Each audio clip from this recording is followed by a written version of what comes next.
कहे के बा कि सैया जाड़ा में अगवना करई दिन जाइले खटा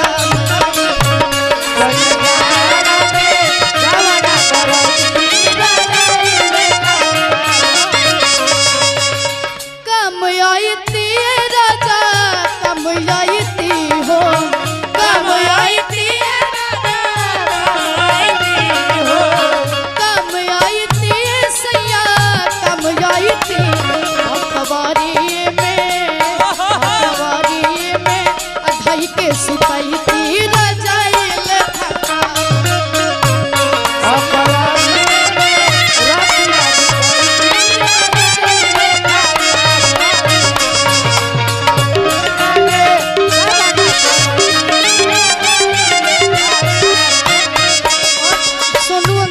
अरुण अंकल के लिए एक बार, दोनों आदमी काफी अच्छे भाई हैं और आप दोनों के लिए अगर न मिलते इस जीवन में लेके जन्म दोबारा अगर न मिलते इस जीवन में लेके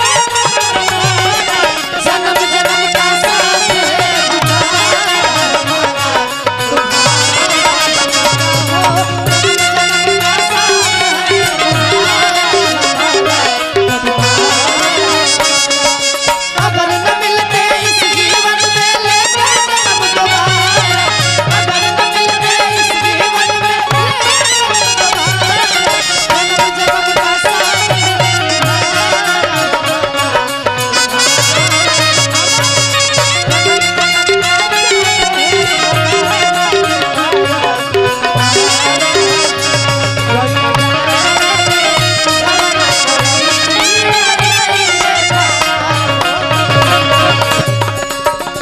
जैसे बन्हाला सैया।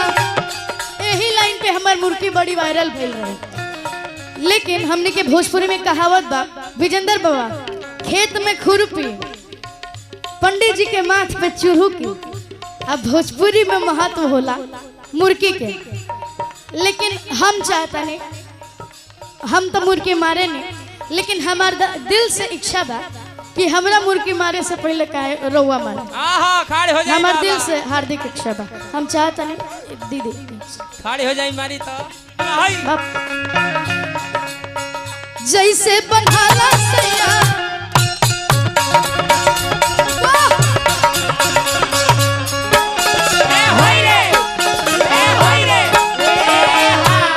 एक लोटा पानी दे दी सब है। ये रहे 5 लाख वाला मुर्गी,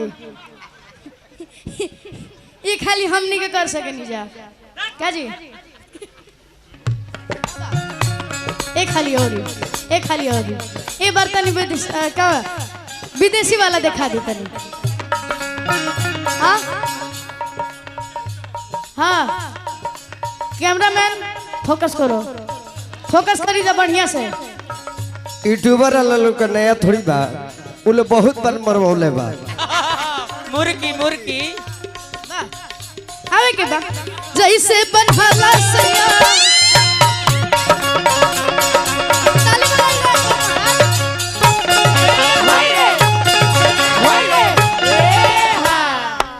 अरे एक बाल्टी पानी लगी का है दादा। हम दिखाओ तनी, और अगर बढ़िया लगी तो एक बार जोरदार ताली बजा के आप सभी अपन आशीर्वाद देंगे। अभी ना जो हमरा करला के बाद जैसे बन्हाला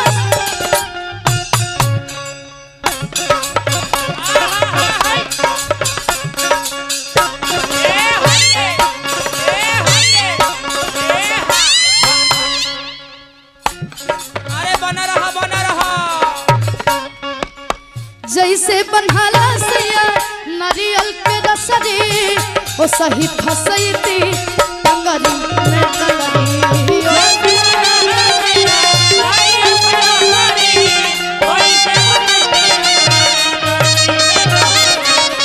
जैसे बन्हाला सैया नारियल के रसरी ओ सही फसैती टंगरी